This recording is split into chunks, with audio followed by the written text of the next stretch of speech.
With the new legend coming out for this season, I wanted to discuss what the game developers might be planning to do with their future updates, and how they're influencing the meta so far.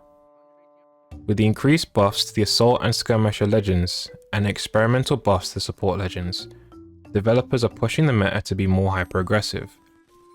Along with an increase in weapon buffs, they're aiming for fights to end a lot more quickly, which will prevent players from collapsing on one side of the map if players do intend to be a third party.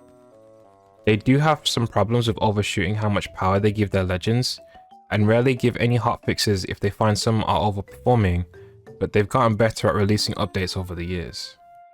Series 1 characters to counter the meta, having a silence that lasts 8 seconds, is going to prevent most hyper-aggressive characters from escaping, or at least buy time for you to create space.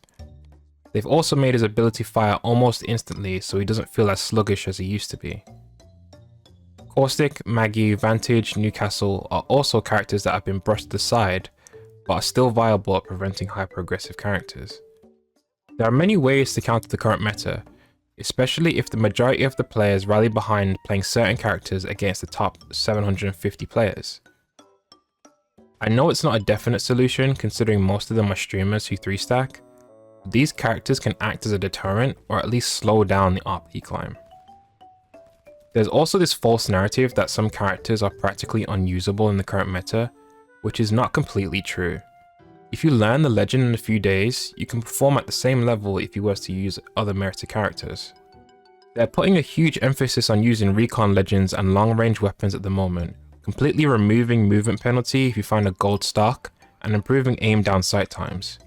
I don't think this will influence people to use snipers at close range, but you can never really be too sure.